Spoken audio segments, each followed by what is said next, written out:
Oh. Ooh, I can end the broadcast on my end. Yep. And your banners are loaded in there too.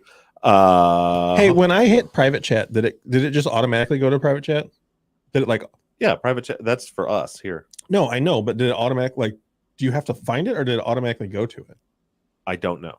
I think I had to go to it, but I think I was already on it. Oh, okay. I was just trying to see how how it worked. Like if it notified you that it was there, so that I could be like, tell Janet something without the world knowing. But really, it's just like, I wish Bob would shut the fuck up for a second. That's not nice. Here we go. Here come the comments. That's probably not good. That's probably exactly what the first thing they heard was me saying that. Maybe. What's up, Nicole? What's up, Warrior Princess? What's up, Grayson? What's up, Susan? Look at all these ahoys. So the cat, check this out. So these chips. This fucking cat that just showed up at our house a year ago with kittens. That was a clever one, and no one got it. It's fine. Just keep talking. I didn't hear what you said. That's fine. I'm talking to the people. Oh, so. But anyway, she showed, and then and like Becky tried to pet her, and she like attacked Becky and bit her, and she was like horrible and mean. And she had the kittens, and we got, and then she had another set of kittens, and then she's like still hanging around. I finally made an appointment to just my vet, it's because the place that does like stray cats, like I was going to be too long to get it anyway. So yesterday, she had to go in first to get shots, and then she was supposed to get the actual surgery next month. And so for the first time, like we've got to like, this cat has just lived outside its whole life. Right. So like the night before I learned my lesson from the first time, I shut the garage door. I locked her into the garage. So in the morning I could find her. And in the morning I picked her up, put her in the cage, and which she did not care for. And then Becky took her to the vet, and she got the shots and all this stuff. And then the vet's actually is like, you know what? I've got an opening on Wednesday. Just bring her back Wednesday. Let's just get this thing done. Brings her back home, lets the cat out, and she's never like, we threw her in a cage, took her to a place where somebody stuck her with a needle. She's never coming back. We're sitting out on our deck in the back, and she just like came up on the deck, jumped in my lap. She just loved, like she's just following us. It's almost like the cat realized that we were taking care of her. It's the weirdest thing, because you would expect that it would be upset about this, but it's like more attached to us and lovey with us than ever after that experience. Interesting. Well, I'm it's glad super that interesting. I'm glad that she's being so sweet. That's great. Yeah. And she even got along with the dogs. The dog came on the deck, and Mac pointed at her for a half hour, because that's what he does. Mac, you can move. Mac, yeah, as you were. Yeah, leave it. And he's like, no, Dad, there's something. It's not a bird, but there's something right there that you need to be made aware of. She did punch Titus in the face because he got a little too close. So that's what you got to do. Yep. And we're trying to teach Jasper how to fetch, which is the saddest thing in the world. And because I don't know if it's because we're like trying to rationalize it because he's so smart. We're like, why doesn't he like to fetch? But he's a tug of war dog. Do you know what I mean? Mm-hmm. He is a tug of war dog. So we're like, okay, it's because he's a terrier and he's not supposed to there's no good reason. There's no. How old is Jasper? Well, now he's 4, but he's never taken to fetching. So you've tried fetching? Way. Yeah, like we're like, this will be fun for him, and throw a ball, and then he'll just sort of do that thing where he like follows it with his eyes, or he will go get it, and then he'll come halfway and then just sit with it and chew on it. There's no he's not incentivized to bring it back and to. He doesn't like it. Well, it's because he doesn't like the game. Tug of war. Yeah, he likes the tug of war. So, yeah, like Mac was the easiest dog ever. Now I've trained my German Shepherds to fetch. Well, to him. Ruger, if Ruger gets the ball, once he got old and he didn't usually get the ball between the other two. Now, if Ruger gets the ball, the game is over. Keeping the ball. Yeah. Yeah. He'll get it and he'll go right back through the dog door, right in the house. He's like, fuck you guys. My ball. Game's over. That. I absolutely respect that. But it feels, I feel like I'm the idiot here that I'm like throwing something and then having him bring it back and giving him a treat. To be like, yes, you did this thing that dogs are supposed to like to just do. And I'm rewarding you for a thing that I'm trying to engender in you as a fun game for you. Like I don't need to do any of that, but I'm like and bring it.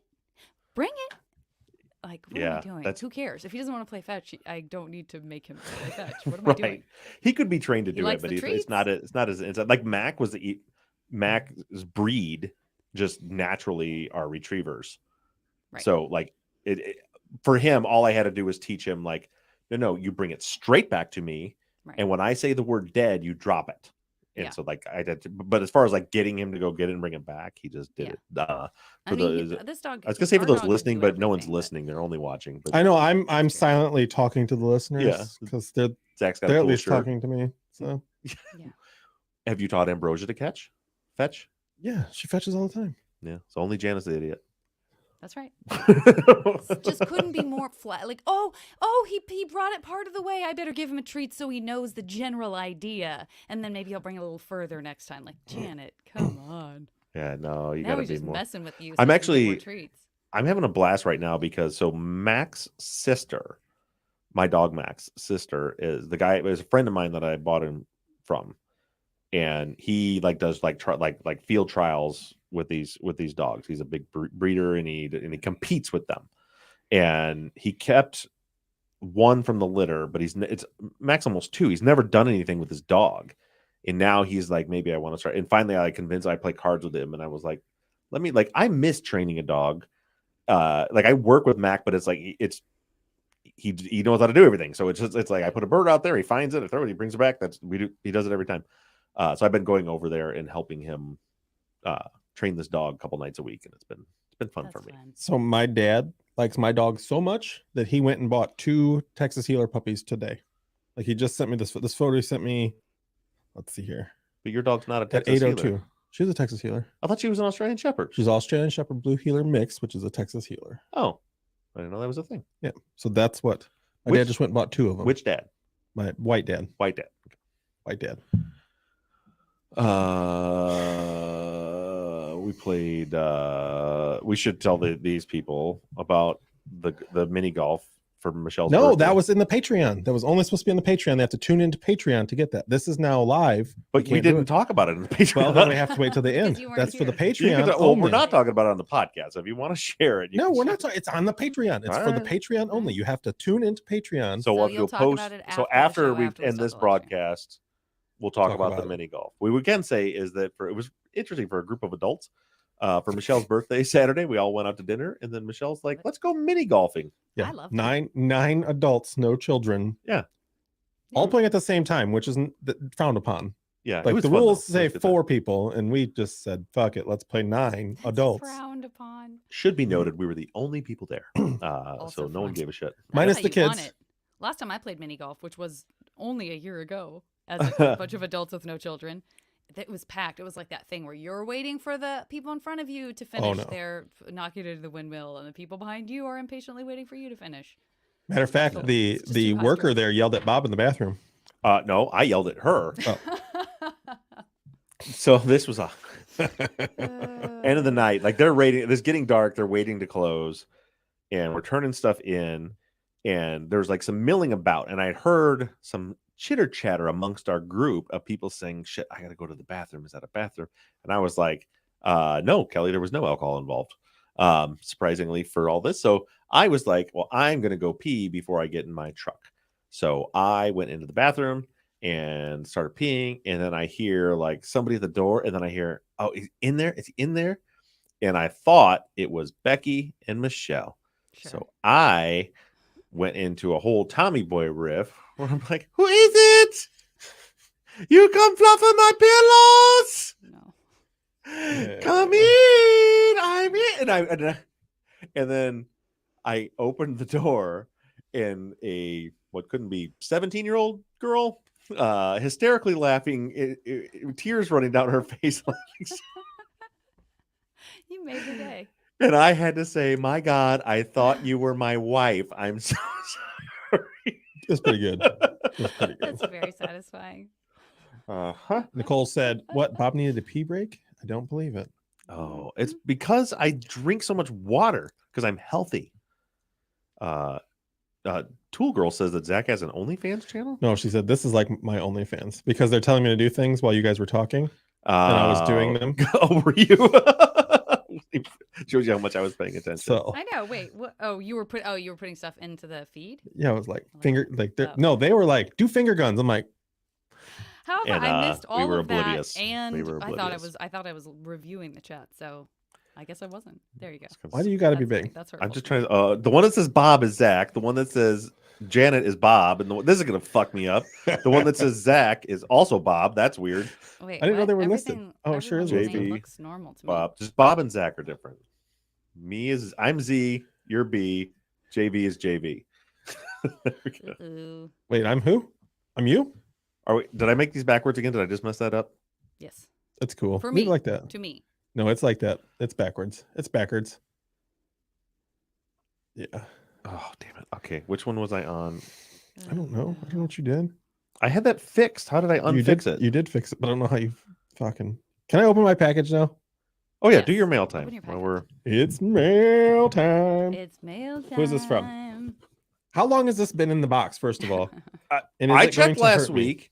Well, take that back. Did you get it? No, I missed it again. It hasn't been there long. Something very fragile in there. This is from Winter Park, Florida. Melissa Hamilton. Somebody loves me.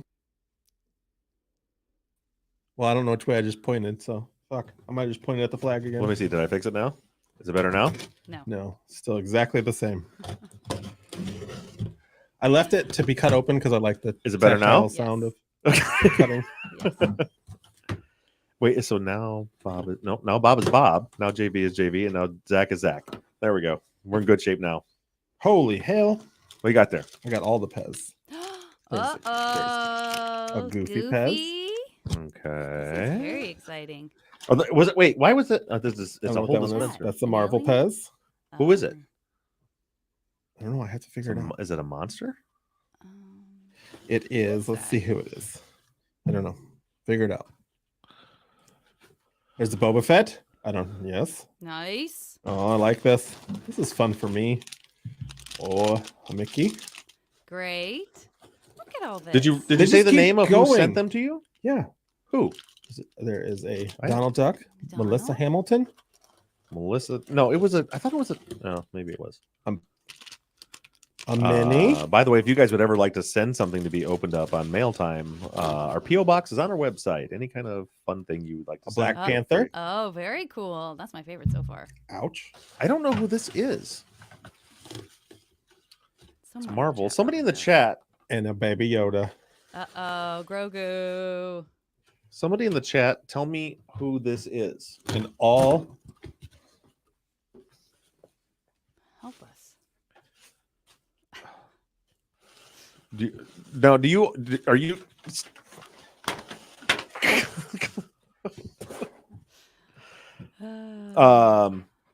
Children. Do you? Did this get messed up again when I pop back in? No. I'm on the right side. Yes. Are you on the right side? Can we call Are it you one of something these else? guys that am I on the correct side? Oh wait. Oh, there's pictures back here. It's not on there. I looked. Why would they not? It says collect them all: Thor, Spider-Man, Groot, Captain Marvel, Skeletor? Black Panther, says Iron it's- Man. But did anybody answer? No. Skeletor Oh. and Ant-Man are the two guesses. Ant think Man. Is it Ant-Man? I've never seen you pull Ant Man. that I up only again? know that it doesn't look like Paul Rudd. That's not. Does Is Ant that? Man look like? That's not. That's a grumpy Ant-Man. That person has like a mask. It's Like an but oxygen on the mask. back it says all these people that it's not this person. It is Ant Man. What? That's Ant-Man. That's the Ant Man Pez, That's what Ant Man looks like? according to Pez. Wow. It's the Ant Man Pez. Where'd you put all your toys? What I was going to In ask, my toy box. are you the type of person that like keeps these sealed up, or do you like take them out to display them? It depends. It depends. On what? These will stay in. Okay. These will stay in. These will come out. Because they're in Okay. a soft bag versus Yes. a hard back. Where are you storing them? At the shop. You just have like a shelf? Yeah, I got a whole shelf. I got Pez all the way back to the 70s, thanks to JJ and Devin. JJ and Devin. Mainly Yeah. JJ. I'm gonna say Devin because she's in the chat, but mainly JJ. We'll say Devin helped a little bit though. Damn, he was great on Good Times. I mean, he stole the show a little. Who are we talking about? Oh look, Devin said it was JJ. I mean, Devin. JJ Devin. Walker? No, Devin said JJ said it's Ant Man. Oh, and he would know but I'm saying somebody in here is talking about JJ Walker for some reason. Maybe because you said because JJ. I said JJ. Oh, because gotcha. I see. So Devin said this, which prompted this person to say this. But it didn't. That's part of an earlier conversation, I think. I don't think so. Basically, everybody's saying it was Ant-Man. Yeah. Well, you looked it up, right? All right. And Devin agreed. Look, she did say yes, mainly JJ. Right. Kelly says, I refuse to send anything else until Zach retracts his statement that he thinks I sent the pirate hat. Oh, well, that's kind of telling right there, isn't it? Yeah. She refused to send anything else until analysis. Zach retracts his statement. Look at Bob doing a statement analysis. Yeah, so that live on the air. That reads to me that she, in fact, has sent something previously. I thought we established that she had sent something, but that it wasn't the pirate hat. I bet it's the pirate. We haven't had a whole lot of mail calls. I got Teresa sent me the glasses necklace. What else have we had? Not since in the off-duty days we had a 25-minute mail call every day. I have a stack of state magnets out there like this, every state that we said to send a magnet for the state you're in, and like everybody did times 10. The first episode of Off Duty that I was on, the mail time was a bag of dicks. Mm-hmm. Somebody sent you a bag of dicks. Yep. Well, gotta go. Mm-hmm. Bye, guys. They were gummy. They were gummy dicks. Yeah. Okay. All right. We can get serious and start this show, I think. Is there any other nonsense before we get going? We have to get serious? Listen, I have so much respect for Kelly and Mike now that I have to do all of the editing. Let's try to keep this thing, what do you say, 20 minutes? That'll work for me. Let's try to keep her short. Got it. And we're done. Yeah. Okay. I sent the gift card for Christmas before last. Oh, Kelly sent us Christmas gift cards 2 years ago. That's a long time ago, Kelly. Real quick before we start, we got a super chat from Brian Pig. Super excited for the season. I think the TNJ Army can make a difference all over the country. Thank you, Brian. Number one, thank you for the super chat, and thank you for the kind words. Real excited about that. And with that, that's a good transition into us like making a podcast. Are you ready for your introduction? Yeah. Well, usually you write it down. I know I didn't because I didn't know what we're doing. We're doing a pod? What do you mean? Well, bye, guys. Janet, I'm sorry. Sounds like Janet. Sounds like JV's gonna do the intro. But how are we naming these? Because we said we weren't naming them by episode. What's Friday? 18, 19, 20, 21. This is your Friday follow-up for July 21st. No, and this one that is a little tricky. I don't know how to be a podcaster. Well, can you just say we're doing this is a Friday follow-up? Can I just say about Josh Amos? Well, but I thought we weren't going to talk about them because eventually they're going to be not like that. I'll still title it in the feed the follow-up for this week, but I think it's okay for you to say it's the follow-up about the Josh Amos case because that's the only case that we covered this week. So I think that's fine. Well, let's see what happens. Ready? Let's hit record. Let's do it live. As our good friend says, nobody likes him. Fuck it. We'll do it live. Recording. 1, 2, 3. Nice. I hit my record button too. You don't get to have one. Ahoy, friends. Thank you for tuning in to Truth and Justice. You are listening to the Friday follow-up. You are listening to the July 21st Friday follow-up for season 13, where we talked about Joshua Amos. Is it Amos or Amos? Amos. That's fine. Okay. Today I'm joined by Bob and Janet, and we got some questions for you. And I don't know what else to say because we don't have a long intro on this. So, and we've got some questions for you. And are you happy with that? No, would you like to not at all. That Let's go. Let's go again. And I don't know what to say, Bob. What do you want me to say? This is not a normal episode, so I don't know how to go into this. I'm sorry. This is gonna be a ton of editing. Well, you already said I'm here with Bob and Janet. We've got a lot of listener questions, so let's get into it. We've got a lot of listener questions, so let's get into it. See, This is like the old days when Mike was. It's too bad we didn't have this live feature going on when Mike was here, because remember, it was such a different vibe. Like I could never speak to Janet the way that I was speaking to Mike. no, it was offensive. It was offensive. He would try to do an intro. I'm like, nope. Try. And yet he left. Huh. I what a really head-scratcher. liked when he would start reading a question. You'd go, Next. Yeah. Yeah. Mike would be like, Bob, Lindsay wants to know. I'm like, nope. Next. Anywho. I'm sorry that you're gonna have to. Well, you just cut out that whole middle. Just Yeah. let me smack Well, you. I saw the fly that time. Let me smack you. you. You missed it. Where's Mr. Miyagi when you need him? Yeah. Daniel's son. Okay, here we go. All right, welcome in everybody, and because I don't want to say okay. Welcome everybody, and I want to welcome everybody that's in the YouTube chat, talking with us live. And I know Janet has a lot of questions from listeners. Before we get into some of that stuff, I just want to take a little time up front, as this is all still new to us, and just to kind of talk a little bit about process. I know people have a ton of questions about that, and we're learning as we go. So I think I had mentioned last week, if not, it's a good time to talk about it now. The idea of like constantly doing breaking cases as like kind of the requirement for the episodes is much trickier than I thought it would be. I'm learning a ton as we're doing this.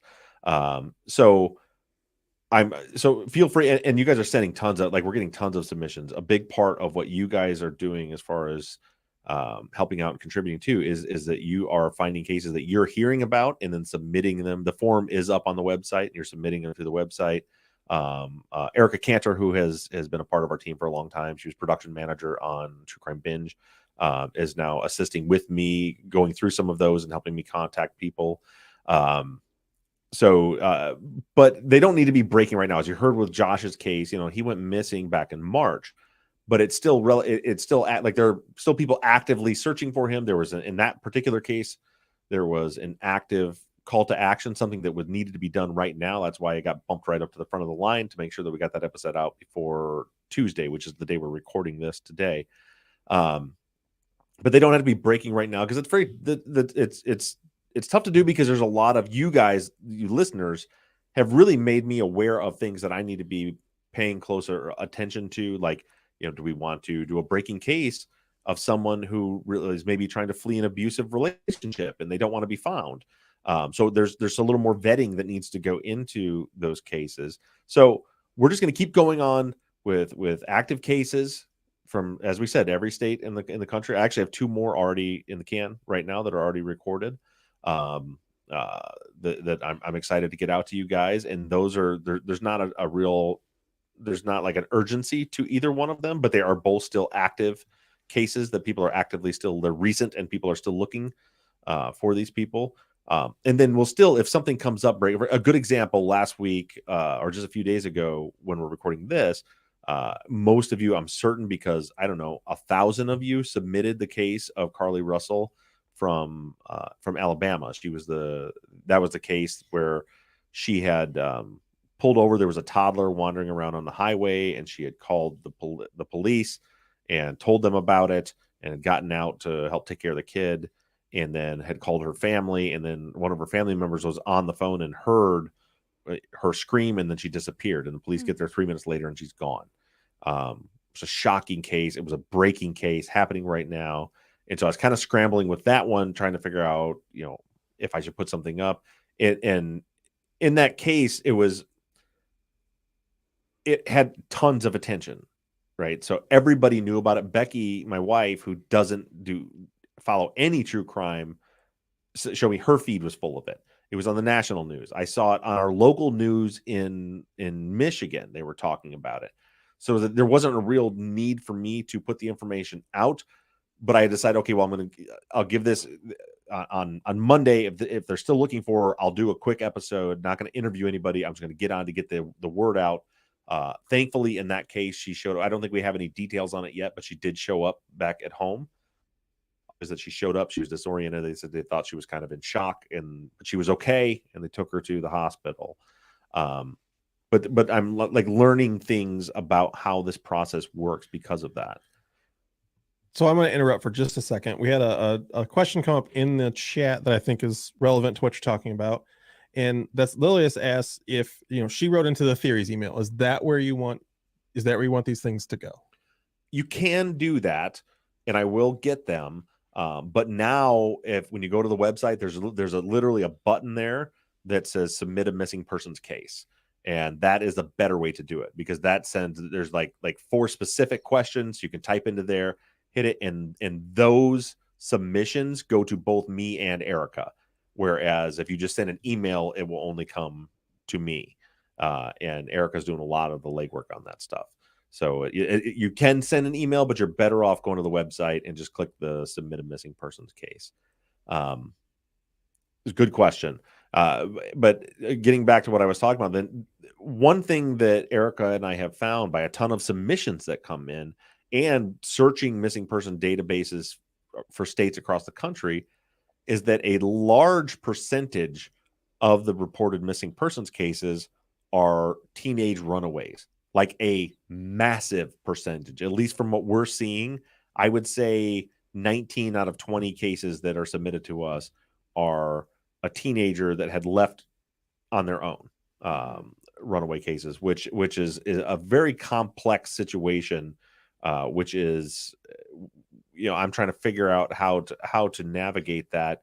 I actually spoke with today through messaging, but we're actually going to get on a phone call with Nina Instead, who's a podcaster that the podcast about missing persons cases here in Michigan, and has been doing this for a long time. And I'm so sorry, Nina.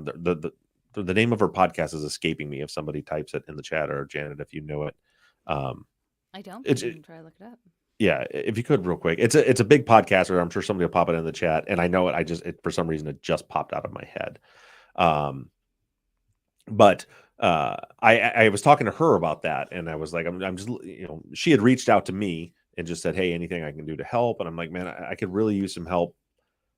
Just kind of knowing ethically. Already Gone. Already Gone. That's what I thought. Yeah. The Already Gone podcast. Great podcast. Check it out. And I'm not just like saying that. Somehow that slipped my mind. But I'm like, I don't know if I should, if they're fleeing an abusive situation or this and that. And she had told, and at least our messaging, and again, we're going to get on a call and talk about it further.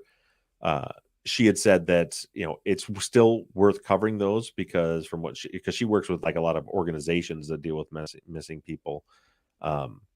She said in most cases that person is in a lot of danger. Like they end up in far more dangerous situations than they would be if they say you're better off to help them be found, which is good. It kind of, because I've talked to a few people that have sent those cases in, and they're like, we would please help us, let us come on. And I'm like, I don't know if I should, because I don't know why this person left. But so in any case, I'm very thankful for Nina helping me understand some of that stuff better. And we may be covering some of those cases, but also I may be, as the intro has that stat at the beginning of it and the voiceover, a few people have been like, those numbers are kind of misleading.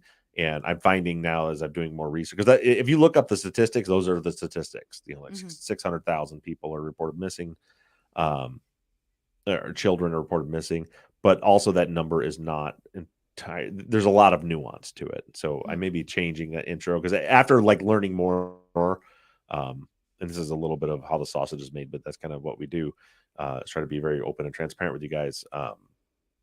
I'm just uncomfortable with that being kind of how we start the show. So that may be changing anyway. But in any case, just want to let you guys know that, keep submitting those cases. That is a huge help to us. And don't shy away from a case where maybe someone had run away. We'll vet those and look through them. And also another thing I'm thinking, and I haven't done this yet, the ones that I have recorded already are interviews, and there are plenty of families out there that are desperately asking for help. But at the same time, somebody did ask last week, like, do you have to have a family willing to do an interview to do the case. And I'm thinking that, and I don't know what that circumstance would be, but I was thinking about that through this weekend. I think when that Carly Russell case came up, where I thought, they need more eyes looking for her, but I don't need to be in this moment right now where this family is desperately looking, asking them to come on a podcast and interview. Right. So there may be instances where I may just talk about the details of the case, maybe touch base with the family or whoever and say, are you okay with me covering this? And then just talk about them without an interview. So still very dynamic. We're still figuring this thing out. Just wanted to let you guys know where we're at. But I also like the idea of you focusing on things that everyone doesn't already know about. I mean, you mentioned that earlier, but Yeah, and that's a huge part of it for me, is to shine a light on cases that people haven't heard of. It, like Josh's case we just talked about in this. Like most people, if you weren't from that area, didn't know anything about it, and it's a tragic case, and they need help. And with that, I guess we should get into that so we can move right into the questions. I mean, I think that the question probably foremost in everyone's mind, knowing that we are recording this on Tuesday, July 18th, rather, is do you have information on how the search went since it was today? Yes, we had some listeners go to the search. We had a lot, unfortunately, because it was a weekday. It was 8 a.m. on a Tuesday. I had a ton of people that messaged and said, I want to go, but I can't get off work. But we did have some listeners go. And one listener in particular, Ed, thank you, Ed. I don't know where he's from, but he said he's from a few hours away, but he has a motorhome. And he actually contacted the raceway where they were meeting this morning for the search and asked if he could park there overnight. And he drove down yesterday, Monday, sound like a couple of hours, with his RV and stayed the night in the parking lot there at the raceway so that he could help with the search. That's today. awesome. Yeah, it's so cool. And that he was there to help. But he said that they had 132 searchers there. That's great. Some of those being our audience members. And they did the search and it just didn't turn up anything. So I'm assuming so as you heard Christina say, they had dogs that were going out first in the morning. So obviously they didn't turn anything up. And in the search, Ed said at one point someone found bones. And so they thought they had found something. And it turned out they were animal bones. And that when they concluded the search, nothing had been found. That must be a devastating feeling to be on a search and come across, even being that they were just animal, just the idea that you came across. I mean, do you know you're out looking for something and just stumble across that? It reminds me a lot. I kind of had like almost a flashback when Ed messaged me to when I was a fireman, and we would go into a house where you thought maybe someone was home, and you would, it's fires aren't like you see on TV. You can't see anything. It's pitch black. Like there's black smoke. You can't see your hand in front of your face. You're relying on feeling to get through a house. And it's a weird feeling where when you're searching a house for a victim inside and you're feeling around, there's like part of you, your job is to try to find a person that's in there to get them out. But at the same time, every single time you reach your hand out, you're just praying that you don't find a person on the other end of that. It's kind of that same sentiment of what you're talking about when you're on a search. Like you desperately want to find them, but at the same time, you're terrified that you're going to find something. And so a huge shout out to everyone, our audience and not. I know that Christina and Josh's family have been sharing our show with as many people as will listen to it. And a lot of those people were there at the search. So just a huge shout out to all of you guys who went through that, because it's not as easy. It's not just walking around. There's a lot of emotions and things to unpack when you're going through something like that. And along those lines, a few people had messaged me and they're like, well, I don't know what we're doing here. This sounds just like there are people who think that the circumstances of this case sound like, well, it's just going to be a recovery. They think by now, if he hasn't been found, that he may be deceased. And I just want to explain it, because that may be the case in a lot of the cases that we cover, and that may be true. Like there may be a very good possibility that Josh hasn't made it, and you heard Christina kind of touch on that. But what you have to understand is, for these families, like that's better than where the world they're living in right now, when they just don't know what happened to their loved ones. So if our efforts can help them even if it's defined in any of these cases to find the body of their loved ones and they are deceased, I hate to say closure because I don't even know that that's a thing. Yeah. But it's an it's answer. a Some kind of answer, even if you yeah, don't know why. it's not living in the limbo of not knowing if you should start the grieving process or if you should still be hanging on to hope. So that's a really big part of this. So I don't think at all that anybody should be shying away from any case or think that we're not helping because the person the person may be deceased, because those families are still just desperately searching for answers. Understood. Understood. Kim W says, for this new format, are we just trying to find the people or find the missing person, or are we also thinking about what could have happened to them? I think both. And again, that's another thing that we're kind of learning. But on our Facebook page, on the fan page, there were a lot of people with a lot of good questions. There was a lot of people that were like providing information. Like I see Susan is in the chat here, and she's one that was in Facebook who she's familiar with the area, and so she was providing context to the like one thing that I don't think it didn't come up in the episode, but and that's why we do these follow-ups still too, is to be able to provide more context and information. I kind of assume because I've been to East St. Louis, and I know that I'm like, well, everybody knows, but not everybody knows. East St. Louis is a pretty dangerous place. I'm sure, and I don't mean it like if you live there, I'm sure there are good parts of it, but there are also like I believe there were statistics where it's like one of the most dangerous places in America. One some year recently, there's a lot of violent crime that happens there. So it was a very dangerous place where statistically where Josh was kind of wandering around, and Susan was one of the people that kind of pointed that out because she knows the area a little bit. Tara says, and this is kind of more of a logistical, how are we tracking stuff question, but Tara says, I see a case docs file is up on the website for the new season. Just wondering if more information will be posted there as the season continues. Looking for details on what areas have already been searched and leads that have been followed up on. Is this information readily available? Or perhaps this isn't released to the public if it's an ongoing police investigation. Yeah, so what I put like for Josh's case. So if you the way I'm going to organize it is if you go to season 13 in the case docs, there's a folder for Illinois. And then if you open the Illinois folder, there's a folder for Josh Amos. And that may be the only case from Illinois, but I did it that way so that if we end up covering another case that's from Illinois, that we can put it there and it's easy to find stuff. But I shared all the stuff that Christina shared with me to put out there. As we get, if there's more information that we get, I will also put it out up there. The case that we're going to be covering on this Sunday, that one has a little bit more. There are some maps and there are some police reports and things like that because it's a much more complex case than Josh's. So we'll put out what we have available to us, and that may be helpful. But kind of going back to the original question, so some of the things, the conversations that are happening are just providing more context. People saying, yes, I can go help, or is there another way I might be able to help? There was a ton of people that said, hey, I can't go to the search, but I live in that area, so I'm sharing this on all my personal social media. Like, that's a huge help.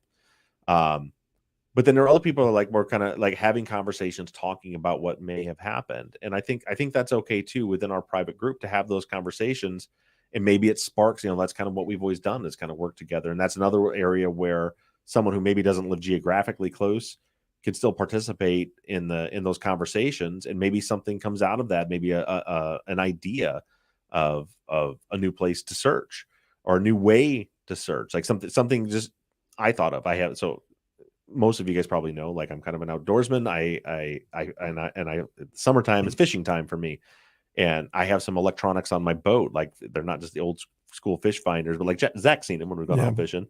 And I was thinking, in one of the cases that we have coming up, they use like underwater drones to try to find someone. But that's relying, I believe, on like cameras. And if the water's murky, it's very difficult to see. I know from being a rescue diver in my previous life, it's really hard to see in murky water.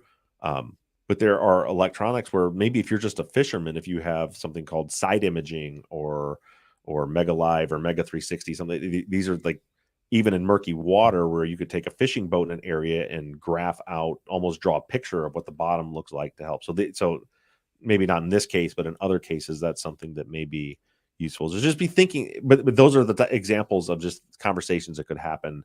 Trying to think outside the box, putting new eyes, ears, and minds on these cases. I think, hopefully will make some breaks and help to find people if we have new ideas. Well, I think in this case you could still do it. I have concerns about him ending up in the river. Yeah. The river's not far. I mean, that's not the ending we would want to this, but I have concerns that he ended up in that river and something like that, a fisherman with side imaging. I mean, if we could find something or go look at least. Yeah. And there in Brian in the chat just asked, is there a lake or river? But yeah, there's a river there. Susan had pointed out where he was at particularly wasn't really close or adjacent to the river, but we don't know how far he walked. We don't know because there is definitely a big river right there. My brain's telling me that's the Mississippi River, but It is. Is it? Yeah. Okay. I almost sounded real dumb there for a second, but there's that big river there. So yeah, I mean that may be something where maybe somebody might think, well, I don't have anything to help drag or search a river, but there's the technology out there on boats, like little fishing boats like mine, that I think could be really helpful. Just to put a little more context in, Susan in the chat says, because of the convergence of the rail yards and highways, the area is difficult to travel on foot. It's only moderately populated, sparse residential, mostly industrial, up where he was last seen. Great, thank you. That's good because I've been looking at maps for the last couple of days trying to understand where he was at, but not knowing the area, that's very difficult to get a grasp on. Thank you, Susan. Teresa says, is there a photo of him with longer hair and or facial hair? It's possible his appearance might differ. No, that's actually something after we got off the air when I was talking to Christina. She said they were trying to find someone that could do like age progression because she thought the same thing that, if he's alive and he's out there somewhere, it's been 4 months. So his beard would be longer, his hair would be longer. And that's something that they were looking into doing, but they haven't found anybody that was able to do it yet. Is there, well, we'll get to that. I'm going to read Nick's now. Will you be joining any of the searches for the season? It seems like East St. Louis would have been a great opportunity to report on site since it's also Midwest. Haven't you sometimes done on-site videos to help listeners understand the geo-context in past seasons? Yeah, I actually struggled with this one a little bit because East St. Louis is not close to me, but it's about a 5.5 hour drive. And I actually was trying to make some arrangements to see if I could go down and participate in the search. And unfortunately it wouldn't, because I would have had to gone last night. And it's tying in with my wife and daughter traveling for a volleyball tournament, and my 12-year-old son's home with me this week. And it just didn't work out for me. But like, had this search been going on next week, I probably would have went. Yes. Lauren says, have you considered reaching out to law enforcement? I'm sure the typical response would be that they cannot comment on ongoing investigations, but perhaps they might surprise you. Yeah, I actually did reach out to law. One of the cases, I haven't figured out if we're going to be able to cover it yet. And it may be one where I might just do the episode without an interview. That's the one I mentioned where I had talked to the, what's the name of it? Missing in Black and Missing. I think Black and Missing. I spoke with them. Because I was having a hard time getting hold of any family members. I spoke with them. I'm still waiting to hear back from them about doing an interview. I called the police department and actually spoke with one of the detectives. It was very nice. Talked to him for just a couple of minutes, but he said, I can't really do an interview without, you have to go through the PR department. So I sent an email off to them and I'm waiting to hear back from them. So yeah, absolutely. If there's law enforcement that's willing to talk, then certainly I'm willing to have them on. And then kind of on the flip side of that, oh, sorry, Zach, do you want to go ahead? Nope. Okay. On the flip side of that, Teresa says, is there a reward being offered for any information? Perhaps local folks might be more inclined. Someone commented there isn't a strong relationship among the community and police. Yeah, that's a good question. From what I've seen, I haven't seen anybody talking about a reward. I went there through. Is a reward. Is there? Because I went through the flyers on the website and was like looking through, and I didn't see a reward written on there. I think I found something on Twitter when I was looking to see. Like, oh, that's right. I did see that because I retweeted your tweet. There was a reward, yeah. Yeah, look on Janet's Twitter or mine or the show, because when Janet found that, I just remember that. You're right. There is a $10,000 reward. Okay. Yeah. Okay. Lauren says, do you know if anyone searched the Missouri side of the river, like downtown St. Louis, North City, or South City, right when they cross the river into Missouri, the highway splits into 4 different flyers. Sorry, I'm so sorry. There are a few typos in here that I didn't notice when I was copying and pasting in here. The St. Louis, Missouri police, could they have flyers? With a soccer team and Cardinals, there are a lot of people downtown on home game nights. Might be beneficial to hand out flyers at home games. Don't know if this is allowed. I don't know if there's been any search on the other side of the river in St. Louis, but that's something I will talk to Christina about. I don't want to reach out to her today because the search and everything was going on today, but in a couple of days I'll message her. If they haven't tried that, that's a good idea, and I'll mention that maybe go over to that side of the river and pass out flyers over there. And Susan P. also mentioned the idea of handing out flyers or talking to people who take the train from the station around there. And on a Sunday morning, maybe there would be people who notice something. Yeah. I think I'd read that one, and she said that it was a good point that there may be people that regularly take that train around that time every Sunday morning. So maybe if we go to the train station around 7 a.m. on a Sunday and pass out flyers to those people, that might be helpful. So that's another thing that I'll pass along. Elizabeth said Marsha Baker asked about using drones. Do drones with IR or whatever sees body heat exist? They do. There are thermal imaging drones out there. I don't know how useful that would be in this. I think they have searched with some drones. I'm mixing up because I've covered a couple cases. She did say that they searched with Christine said drones. Okay, yeah, I couldn't remember because I've talked to 3 different people this week. But weren't sure what kind of drone. I think the question is what kind of drones were. Yeah. But she's asking about like the thermal imaging drones, which those are useful. I've seen them used. If someone is like, say, in the woods, I've actually seen law enforcement use it when somebody's like fleeing from them in the woods, where they can go over and they can pick up the heat signature of the body moving through the woods. I don't know how, because this is an urban area, so there's going to be heat signatures all over the place, as opposed to like if you're in a huge wooded area where it's the way they work. It's just like the thermal imaging cameras we use at the fire department. Is the screen looks basically black, and anything that's hot, the hotter something is, the whiter it is. So if you go over like the woods, it would just look like a huge black, and then there's be a white blip that's moving through the woods, and you can find it. But in this case, it's there's tons of heat signatures that are going to be in an urban area. And if it is in fact a recovery effort, it wouldn't help at all because there would be no heat signature. Okay. I want to get into behavior a little bit, and I also want to commend those of you who are asking questions that could be vital to information about how this could have happened or what the circumstances might have been, but also trying to be respectful of the situation and the families. And that's a little bit of a tight wire, walking on this one.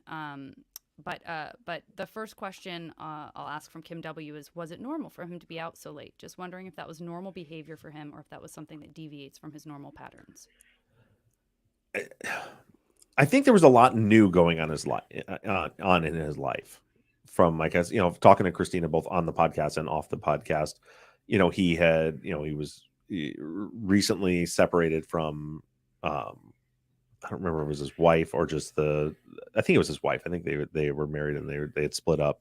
But the mother of his children, and then he had moved and he got a new job and he had new friends.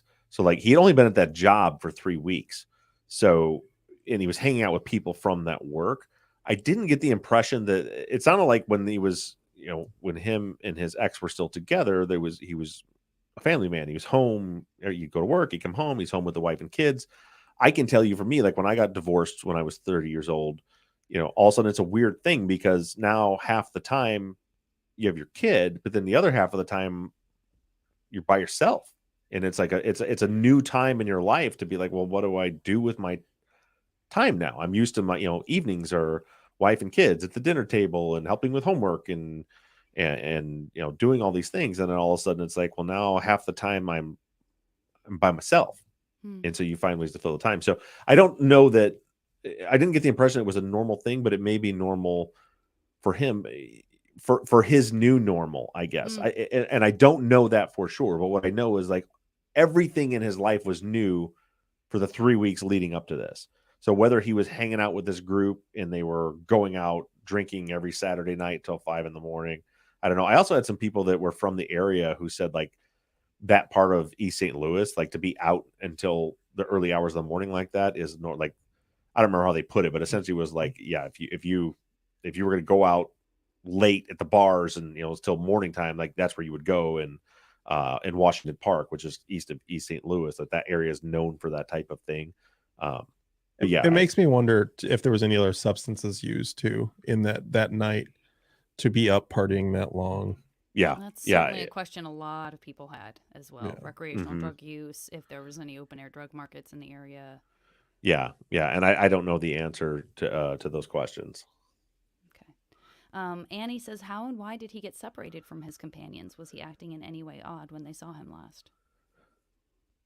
Well, it sounded to me like it was just because everything got chaotic and it was an abrupt ending. So remember, said there was a fight in the club, and it sounded like there's a fight going on in the club, and they pretty much cleared the club and kicked everybody out and called the police.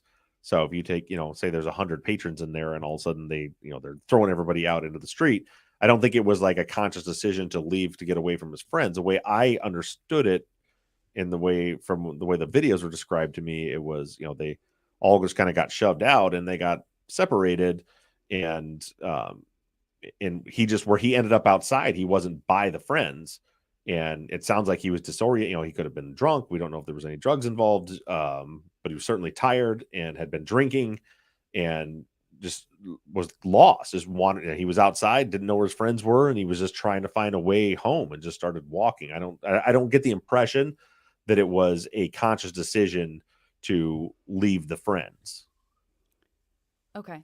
Well, Nancy, just to follow up on that, said, do we have any explanation on why he didn't have his phone, how it was at the friend's house, and why he didn't have a coat?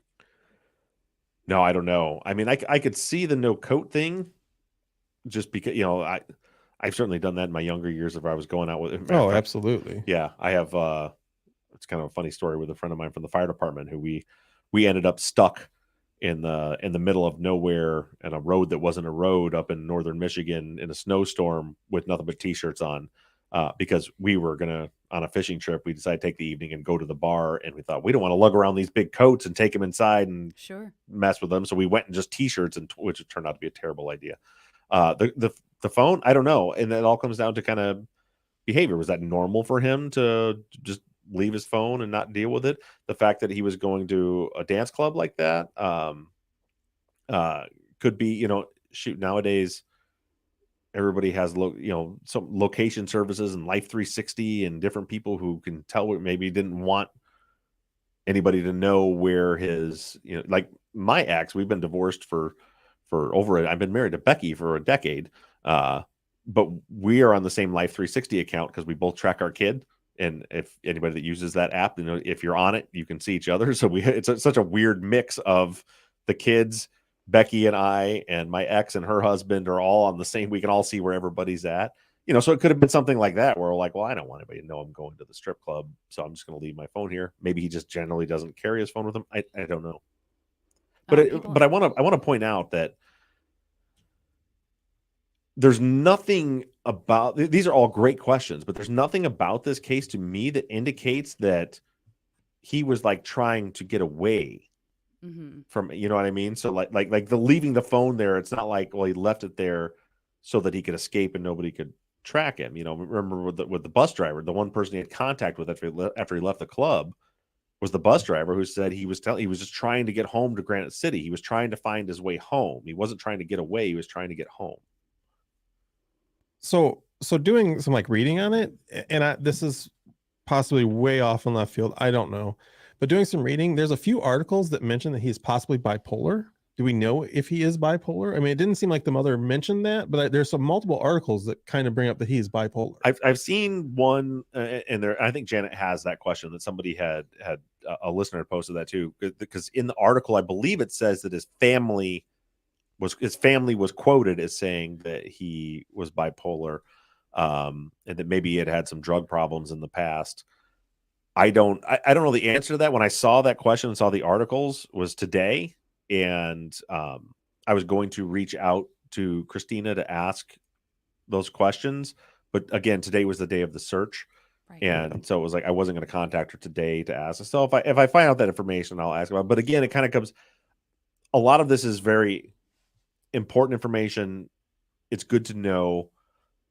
But again, it very much seems like the circumstances in this case were that he was tired, at least drunk, and disoriented, and also cold. Like, I mean, it doesn't take very long, and I think it was actually 23 degrees at that time in the morning that day.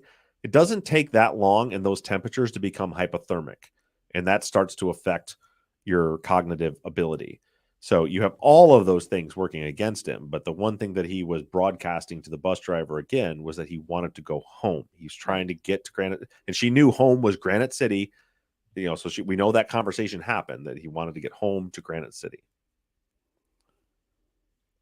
That's all I have from the Facebook posts. And for those of you who say I'm quiet, I'm sorry, I just saw that. So hopefully I won't be quiet through the entire episode when people listen to it. I think Zach might have said more words than Janet this week. Bam. That's a new record. No, I mean quiet, like they couldn't hear me. Like my volume Oh. level was Damn it. I thought I was winning. But you might have been. I did notice that last week too, and that's probably on my end. When I watched Yeah, back I'm the just at video. my normal levels, so I don't want to turn Yeah, up. no, I'll don't blow change out it my- because when I edit, they're good. It's something on my end putting it through to the thing. But all right, so let me bring this back and wrap this thing up. Okay, well, unless either of you guys have anything else, or if there's anybody in the chat that has a burning question, I think we can go ahead and wrap this thing up for now. Totally off topic. I brought it up last week, but we finally have a date. My episode of the JV Club came out yesterday. So Thursday. So Yep. when this airs Friday, when you're hearing this, yesterday, Zach is on Janet's other podcast, the JV Club.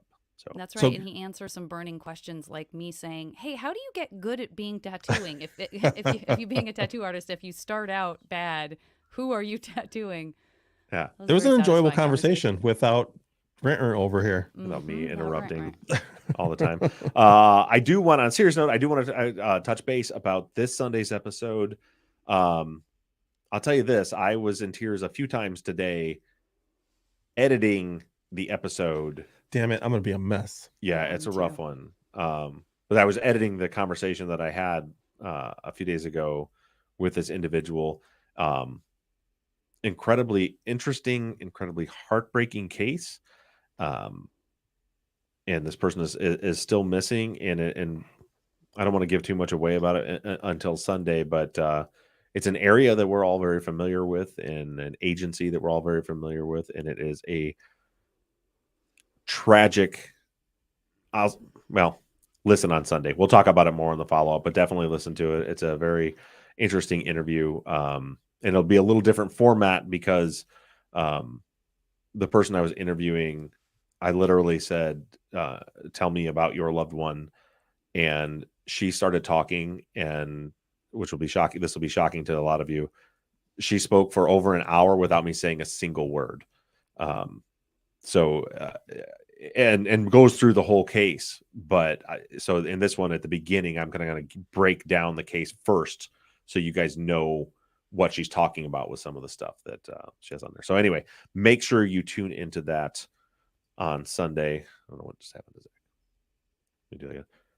Make sure you tune into that on Sunday. And with that, I think we can end this week's Friday follow-up.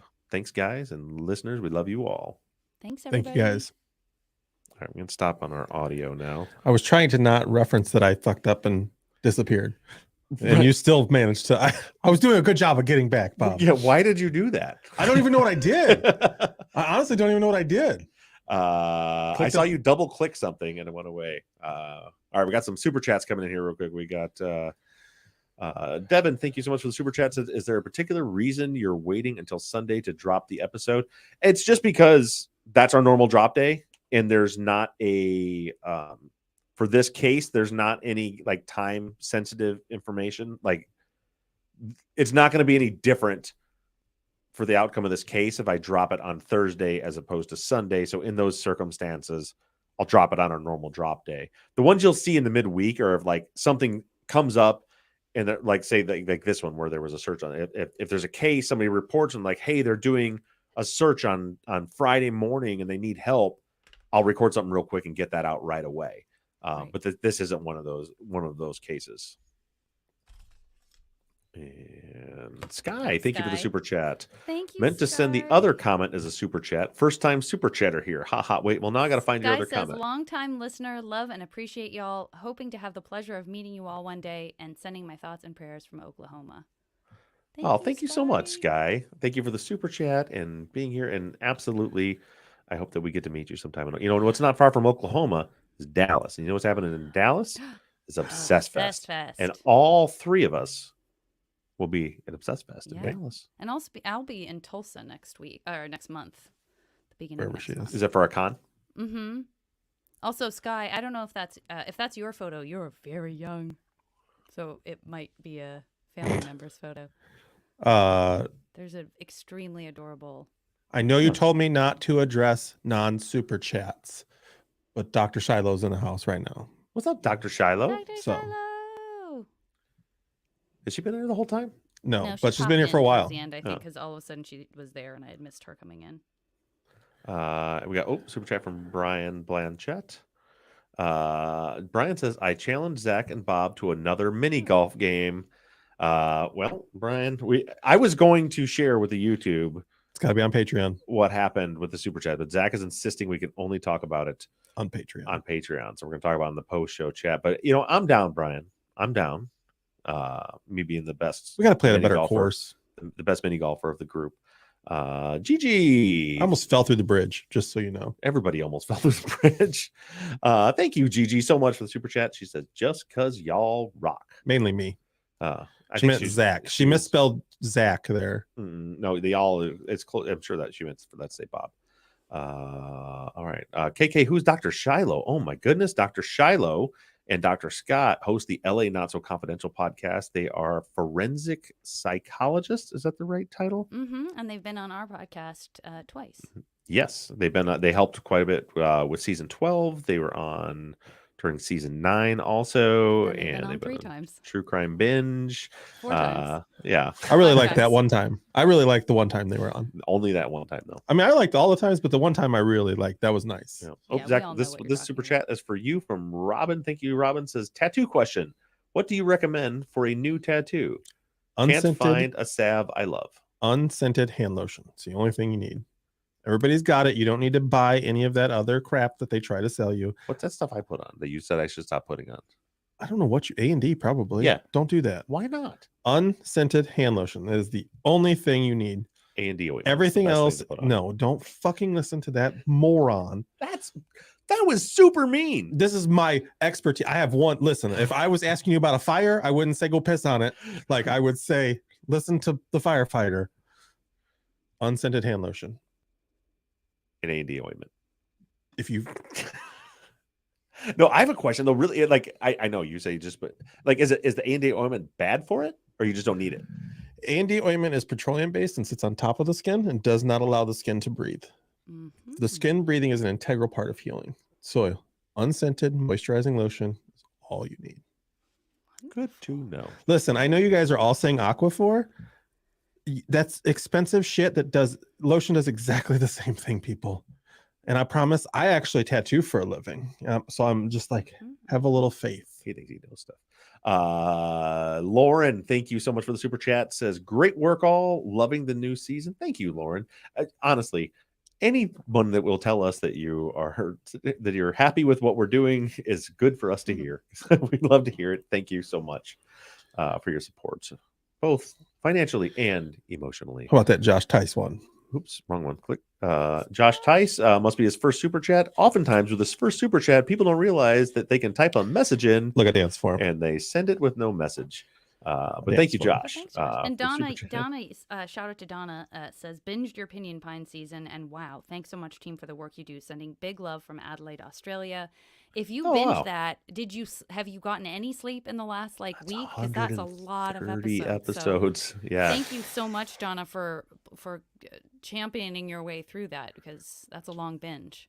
Yeah, thank you. very much. All the way from Australia, from the land down under. Beautiful Adelaide. Not another shrimp on the bobby, as they Nope, say. Didn't not unnecessary, not called for. That's what they did not say. need Maybe to. the dingo ate your baby. These are the No, things I no, know about Australia. no. What I learned from my Australian friends is put another shrimp on the bobby is a weird thing to say because they don't call them shrimp. They call them prawns. At least according to my friend Des. Yeah. She could be wrong though. When I was there, I got real into saying, "How you going? Where did the shrimp How's talk? you going?" What Really, did I like, miss? How you going? Huh? What did I miss? How did we get on shrimp? I like There was shrimp. a person from Australia, so obviously I said put another shrimp on the Barbie. Oh, yeah. I was reading comments. Sorry. All right. Do we have anything else that we need to talk about? You guys want any more tattoo advice? Don't ask. I'll tell you. Yeah. Oh, I gotta go. Okay. I don't know what just happened. Can you read that? Hijack. New episode. Oh, hijack. Also, It said Wednesday, but it's out tonight. And they haven't left yet. My good friend, right? They leave in the morning. My Oh, good you friend lucky Idris Jack. Elba. He and I go way back. Yeah, he's a big fan of If yours, you guys and have vice not versa. watched, listen. If you already have your Apple subscription, which you all do because you all are watched Platonic. hey, I watched Platonic finally. In case everybody wanted to know, I'm not all of it, but 5 episodes. But since you already have it, check out Hijack with Idris Elba. So good. Now, Josh, I'll show your chat because you paid for it and didn't use it. I just want to apologize for people that got mad at my post earlier on Facebook. My bad. Don't know what that means, Josh, but whatever you said, I'm sure you meant. Janet, just between you and I and everybody else, I would like to tell you that when the elevator opened in your first scene, you came out, Michelle said, "Oh, there's our Janet." Oh, I am your Janet. Just like I that. didn't She have said that reaction Wonderful. until Nope, the Michelle boob did. grabbing, dry humping scene. I'm like, that's you're the a girl I know. creep. That's my Janet. You're a creep. Nope. As soon as the elevator opened, Michelle went, "Oh, there's our Janet." Just so you know, when you get to that episode and see that scene, you'll know that me saying that is not being a creep at all. There is nothing sexy about that scene Correct. at all. It's Correct. hilarious. You're a creep. It is Correct. hilarious. Yeah. And by the way, Carrie of Adelaide says, "Ha ha ha, Bob. No one says shrimp in Australia. Your friend is right. We say prawns." See, the whole thing. What a conspiracy! Anybody you talk about, like they're from Australia. What do you? They're always like, there's always some dad in the group that's like, throw another shrimp on the bobby. AKA you. I did it. What's the word? Ironically. Was it? What was it? Shut your mouth. I'm so mad at you for calling everybody. me. You called me a moron on national YouTube. Hey, my bad. I this is my public apology. I'm sorry. I don't think you meant it. I'll give you my private apology later. I was looking for an appropriate button. Bob, you were asking earlier about the sunlight. I'm sure you've been noticing that it's just getting worse and worse. Yeah. Is it like now? Is it worse as far as your lighting, or is it worse like it's hurting your eyes? It's getting towards hurting my eyes, but it's not there yet. But it's definitely bad for my lighting.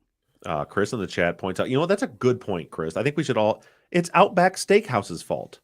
That's where that came from. Oh. We should all boycott Outback Steakhouse. When's the last time you've been to Hard for Outback? me to do. Have you been to? Yeah, I'm like, I couldn't tell you the last time I went to I can Outback. tell you because it was the only thing I could eat when I got into town in Secaucus, New Jersey, a mere week and a half ago. Ooh, And I was like, just at like it was like 11 o'clock, so you need something light, like just a chicken breast, maybe some broccoli, and it was not good. It was like someone took a chicken breast and then they're ran the over worst. with a car. And then how are they still in business? I'm always so like Becky will be like if we're out somewhere and I'm like, what, like if I'm somewhere I don't know and I just need it like that, just a decent meal somewhere. Like I'll go to an Applebee's go to Chili's. You're fine. You're fine there. If I say the word Applebee's, I might as well have said I want to listen to Nickelback. As far as Becky's concerned, she will like, which is the reaction she'll give you if you say you like Nickelback. You should probably just try to find a Long John Silver's. Right. Yeah. Those are delicious. But she refused. So, but point being, I'm not like that. Like I'll get down in an Applebee's or a Chili's or whatever. When I was in the Palm Desert area working on our last case, I was there by myself one day, and I was like, and I always look for a plate. We've talked about this. I need a restaurant. If I'm eating by myself, I'm very uncomfortable doing that because I have low self-esteem. So I always go to a place with a bar so I can sit at the bar and eat and feel like I'm just like a dude at the bar. Like I have a conversation with the bartender. I don't feel like I'm sitting I can't sit at a table by by myself. It's weird. There was an Outback right there. I went to Outback and got what, without exaggeration, was the worst steak I have ever tasted in my entire. It's in their name, steakhouse. Yeah. It was. I got a ribeye steak that was like leather, and it was terrible, and everything. The baked potato was cold. It was great. And then recently, my dad, we were somebody's birthday. He's like, let's go to Outback, and I'm like, fucking great. Maybe I just had a bad experience. Turns out, of course, it's my dad. So what he had was a coupe. Somebody gave him a $50 gift card for Outback, so that's where we had to go. Same experience. Awful. Everything was terrible. Not a sponsor. Outback is not a sponsor.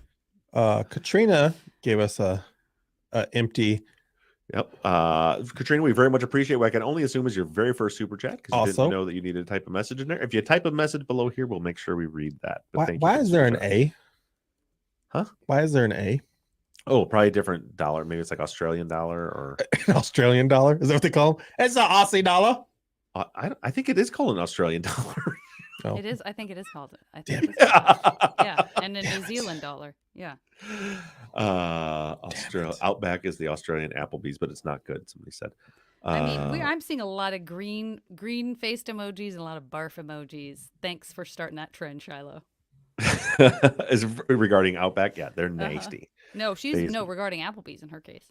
Really? So she probably doesn't like Nickelback either.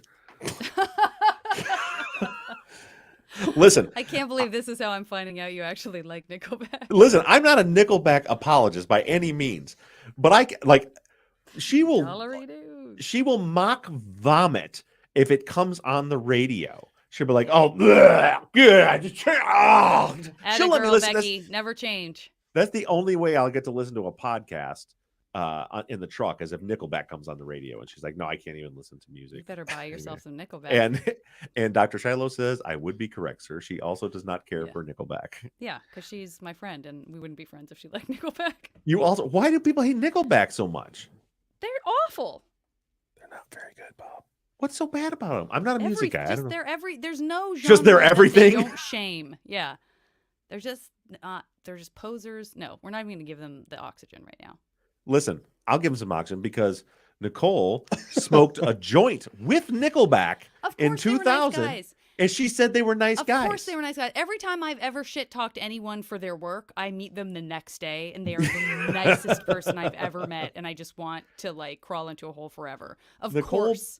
Listen, Nicole burned a doobie with Nickelback. Really on that one. And they were sweetie pies. Plenty of Nickelback lovers here, guys. I don't want to. I couldn't even name a Nickelback song, but I think it's ridiculous. Neither could I. Neither could I. I think I've heard one song. I'm being an absolute snob for no reason. Terry G, thank you for the super chat. Says, just got a tattoo from my middle son. How'd it turn out, Terry?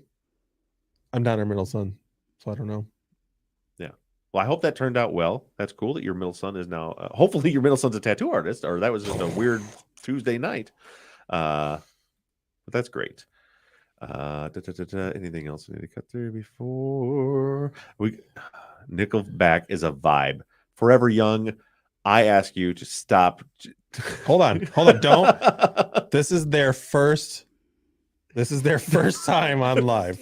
This is their first, and they come at me with "is a vibe." This is their very first time. You can't think I like that. This is their very, very first time. I saw it earlier. So please, first time. Listen, this is your one. Listen, I don't do "is a vibe" Forever Young. That's a song, but we'll let it slide because you're new here.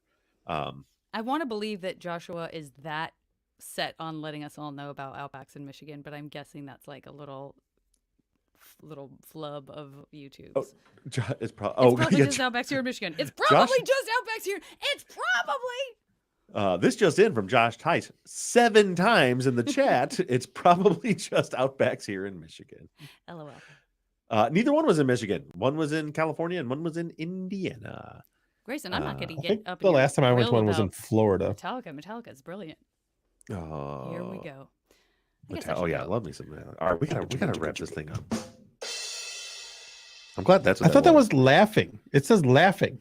Well, you He play. went in and switched It's everything because up on you. It's because you press that button when you're laughing. See? Oh, that makes that. Shiloh. I thought that was a Or laughing. when you desire laugh, you say something, people aren't laughing. That one's fun. So for all of you that are new to YouTube Live, as you can see, we do a 30-minute serious show in the middle of 30 minutes of nonsense, bookending the show. This is, you guys should know, for if you're new here, this is the only time the three of us get to hang out together. So this is what we do. That's true. Hey, we have to do a post Patreon, even if it's for 4 Oh seconds. yeah, he's got to give a report. Oh yeah.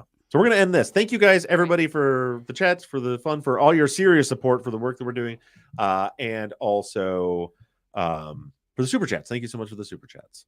And with that, we're gonna end this live. Do you know how to do that? I figured it out last time. Oh, yeah, I did figure it out. Okay, bye guys. We love you on the stream. We'll see you on the stream next week.